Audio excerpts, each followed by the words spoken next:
राज्य था, वहाँ के अधिकतर लोगों का मुख्य व्यवसाय मछली पकड़ना और उसे बेचना था।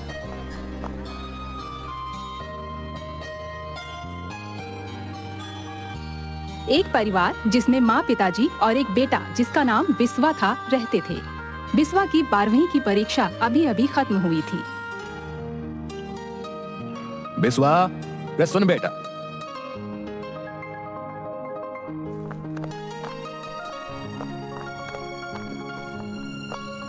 अब तेरी परीक्षा का परिणाम आने में वक्त लगेगा। तब तक तू कहीं कोई काम देख ले ताकि घर का कुछ खर्चा निकल आए। पिताजी, अभी भला मुझे क्या काम मिलेगा? कल सत्या के साथ मछली पकड़ने चला जाऊंगा। अरे इतना पढ़ लिख कर मछली ही पकड़ेगा क्या है? फायदा क्या तेरे इतने पढ़ने का? तो पिताजी मैं क्या करूं फिर? अरे बुद्धू, कल तेरे चाचा ज्योतिर्मय आ रहे हैं, वही बताएंगे कि अब तू क्या करेगा। अगले दिन शहर से बिस्वा के चाचा जी आ गए।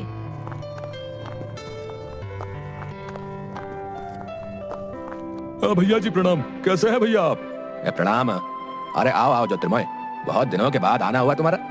क्या करे भैया, काम काज की वजह से टाइम नहीं मिल पाता।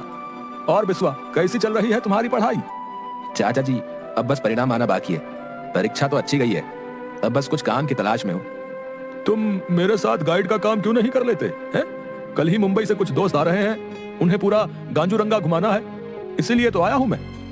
एक काम करो, कल तुम भी मेरे साथ चलना, साथ साथ में काम भी सीख जाओगे और गांजूरंगा को मुझसे अच्छा तो तुम जानते ही हो। हाँ, यह सही रहेगा। कल से तू अपने चाचा के साथ काम सीख। ठीक है पिताजी, जैसा आप कहें। अगले दिन ज्योतिर्मौर्य और बिस्वा काम के लिए निकल ही रहे थे, तभी ज्योतिर्मौर्य को फोन आता है। हाँ हेलो, कौन बोल रहा है? अच्छा, अरे कब हुआ ये? कैसी है अब मालकिन? मैं अभी शहर के लिए निकलता हूँ। अरे ज्योतिर्मय, ऐसे टेंशन में क्यों आ गया? क्या बात हो गई? भैया, बिस्वा की चाची सीढ़ियों से गिर गई है और काफी चोट आई है, वो हॉस्पिटल लेकर जा रहे हैं। मेरे नौकर गोकू का फोन था, मुझे अभी निकलना होगा। बिस्वा, मैं तुम्हें अपने गेस्ट का नंबर देता हूँ, उनसे मिलकर तुम उन्हें सभी ऐतिहासिक जगहों पर घुमा देना। अच्छा? लेकिन चाचा जी, मैं तो अभी... अरे घबराओ नहीं, सब लोग हमारी तुम्हारी तरह के होते हैं, अच्छे से बात करते हैं, और तुम तो यहाँ के लोकल हो, अच्छे से संभाल लोगे। मैं निकलता हूँ। उसके बाद ज्योतिर्मौर्य शहर के लिए निकल जाता है।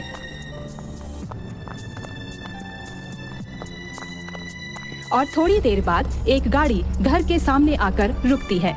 उसमें से एक आदमी उतरकर, अरे श्रीमान, मेरा नाम जिगर लोखंडे है, हमें ज्योतिर्मय जो गाइड का काम करते हैं उनसे मिलना है। जी सर, आप सही जगह पर हैं।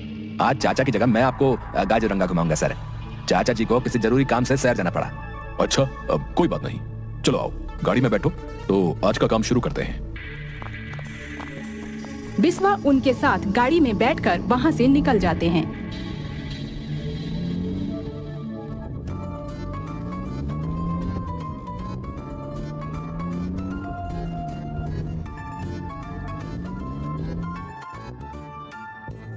देखो बिस्वा, ये हमारे दो दोस्त हैं, यश पाटिल और करण शिंदे। और दोस्तों, ये इस बार हमारे गाइड हैं बिस्वा। सभी का गाजूरंगा में स्वागत है सर। और आज की हमारी पहली लोकेशन होगी सेंट जोसेफ चर्च। ये चर्च यहाँ का ओल्डेस्ट चर्च है सर। यहाँ से बस कुछ कदम पैदल चलकर हम वहाँ पहुँच जाएंगे। सभी लोग पैदल चर्च तक पहुँचते हैं और चर्च को अच्छे से देखकर वहाँ फोटोग्राफी करते हैं।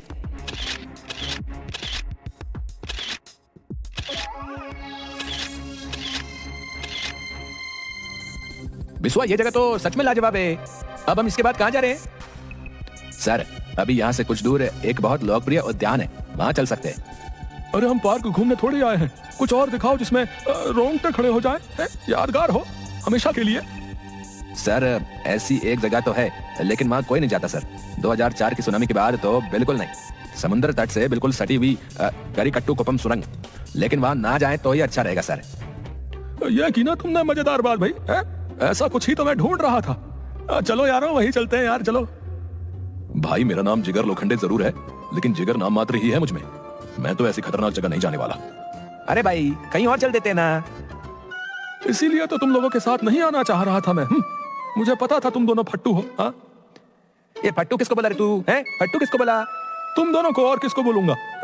एक सुरंग में जाने से हालत पतली हो गई। क्या खाक वर्ल्ड ट्रैवल करोगे तुम लोग? अच्छा भाई, अच्छा, ठीक है। चलो भाई, चलो, ले चलो हमें सुरंग में। सब लोग साथ रहेंगे तो कुछ नहीं होगा, ठीक है?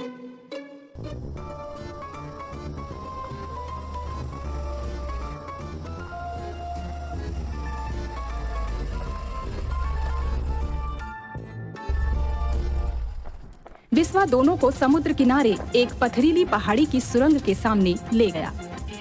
सर, एक बार फिर सोच लो, ये जगह भूतिया है सर। खासकर शाम ढलते ही यहाँ अजीबोगरीब हरकतें होती हैं सर। तभी अचानक पीछे से एक बूढ़ा सा भिखारी वहाँ आकर बोलता है, आ गए तुम लोग भी आ गए। जाओ, तुम्हारा भी वक्त आ गया है। जाओ, वो सब सालों से प्यासी हैं, बस सच्चा मन और चमकीला मोती ही बचेगा।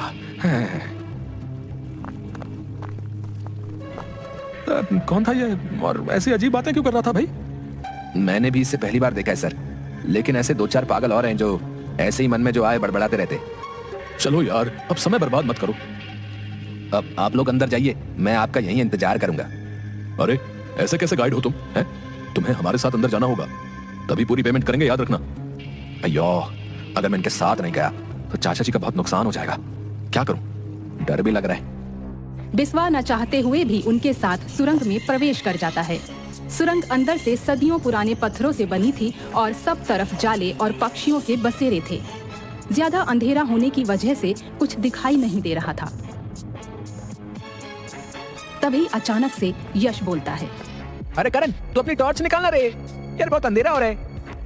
करण जैसे ही बैग से टॉर्च निकालने लगता है, उसके बैग से टॉर्च की जगह किसी का कटा हुआ हाथ आता है, जिसे देखकर सब डर जाते हैं और चिल्लाने लगते हैं। ये कैसे हुआ? मैंने तो बैग में सामान रखा था, ये कहां से आया? तभी सुरंग के अंदर से अजीब सी डरावनी आवाजें आती हैं। आओ, सब लोगों का स्वागत है इस प्यारी सी सुरंग में। इस प्यारी सी सुरंग में आओ। आज सबका अंत यही होगा। सब लोग डर के मारे कांपने लगते हैं। ये जमाइला, हम लोग अब इस सुरंग में फंस गए। सभी बाहर की तरफ भाग रहे। सभी वापस भागने लगते हैं, लेकिन कुछ चट्टानें अचानक से गिरकर रास्ता बंद कर देती हैं। सर, मैंने मना किया था कि यहाँ ना आए, आप लोग नहीं माने। अब पता नहीं क्या होगा। ये सुनामी में मरी हुई आत्माएं, ये हमें नहीं छोड़ेंगी सर। तभी सब तरफ छोटे छोटे मांस के टुकड़े सुरंग से गिरने लगते हैं और सब चिल्लाने लगते हैं, बचाओ, कोई है, बचाओ। तभी यश धीरे धीरे पीछे हट रहा होता है। अचानक से उसको एक अधकटी सी चुड़ैल खींचकर अंधेरे में ले जाती है। करण, जिगर, बचाओ! मुझे लगता है अब हमें से कोई नहीं बच पाएगा। हमारा एक दोस्त तो चला गया। यश की मौत का जिम्मेदार मैं ही हूँ। अब क्या करें? सर, अभी हमें बाहर निकलने का रास्ता खोजना होगा। इस तरफ आओ सभी। चलते चलते थोड़ी देर बाद अचानक गुफा के ऊपर से एक लाश आगे गिरती है, जिसकी आधी गर्दन खून से लथपथ थी। उसे देखकर सब घबरा जाते हैं और चिल्लाने लगते हैं, नहीं, मेरा प्यारा दोस्त यश। सर, जल्दी चलो, पता नहीं और क्या हो जाएगा।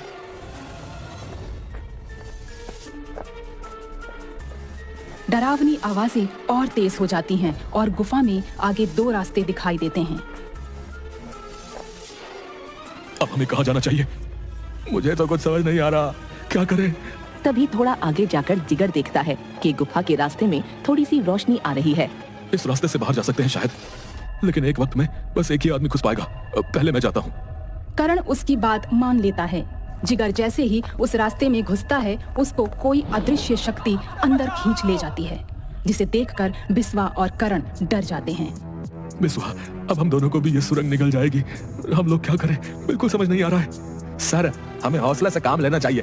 आप शांत हो जाइए और थोड़ा आराम से सोचिए। तभी बिस्वा को उस भिखारी की बात याद आती है कि बस सच्चा मन और चमकीला मोती ही बचेगा। इसका कुछ तो कनेक्शन होगा। सर, आप अपने आसपास कोई चमकीला पत्थर ढूंढिए। क्यों, क्या हुआ? चमकीला पत्थर क्या करोगे उसका? सर, वो मैं बाद में बताएगा। आप पहले ढूंढिए। दोनों गुफा में इधर उधर पत्थर ढूंढने लगते हैं।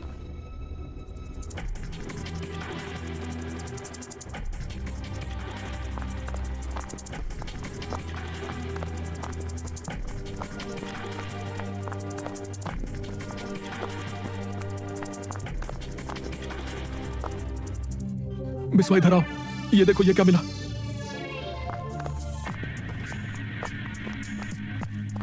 करण के हाथों में एक चमकीला सा पत्थर होता है।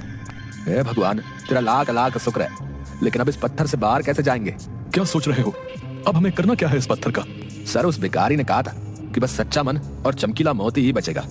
चमकीला पत्थर तो मिल गया, लेकिन सच्चा मन नहीं समझा।